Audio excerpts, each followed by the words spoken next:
বন্ধুরা, আমি পুবালি আবার এসে গেছি একটা নতুন ভিডিও নিয়ে। আজ আমি চলেছি বালি ব্রিজ হয়ে পাকুড়িয়া নামক একটি জায়গায়, যেখানে সালাসার বালাজির মন্দির আছে। বালিখাল থেকে এই জায়গাটিতে যেতে NH-12 হাই রোড ধরে গেলে 40 মিনিটস লাগে। হাই রোডের একেবারে গায়েই আছে এই মন্দিরটি। আমরা মন্দিরে গেছিলাম বিকেলবেলায়, যাতে দিনের আলোতে এবং রাত্রের লাইটে দুভাবেই আমরা মন্দিরটি দর্শন করতে পারি। মন্দিরের সামনেই আছে একটা বিশাল বড় গেট। রাজস্থানের দৌসা জেলায় সালাসার বালাজির মন্দিরের অনুকরণে তৈরি হয়েছে এই মন্দিরটি 2018 সালে। এরপর লকডাউনে 2 ইয়ার্স বন্ধ ছিল। তারপর 2022 সালের ফেব্রুয়ারি থেকে আবার খুলে দেওয়া হয়েছে মন্দিরটি। মন্দিরের বাম দিকেই আছে জুতো রাখার জায়গা। মন্দিরের প্রবেশের গেটটাও বেশ সুন্দর, অপূর্ব স্থাপত্য শিল্পকলা দেখা যায়। আমরা এখানে যাওয়ার 2 দিন আগেই ছিল হনুমান জয়ন্তী, আর তার আগে ছিল রামনবমী।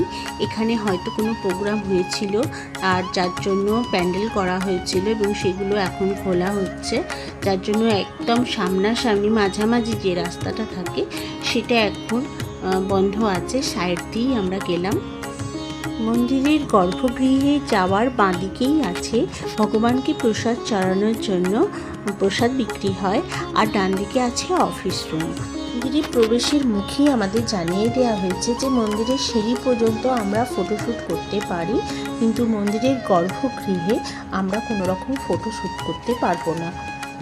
স্পেশাল পারমিশন নিয়ে করা যায়, কিন্তু আমরা সেটা করছি না, কারণ সাধারণ দর্শকদের সেটা করতে দেওয়া হয় না।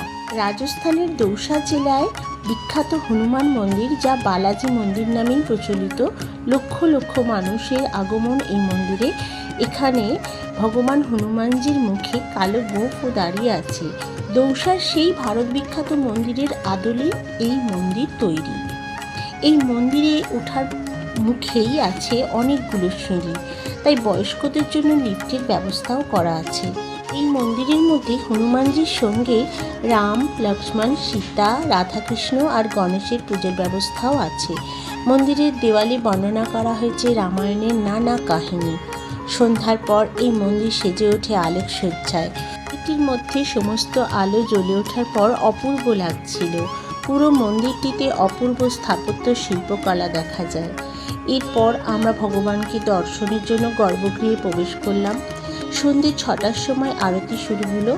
আমরা প্রসাদও পেলাম। মন্দিরের গর্ভগৃহের কয়েকটি ছবি কালেক্টেড করা আছে, যেহেতু মন্দিরের ভিতরে কোনো ফটোগ্রাফি অ্যালাউ না।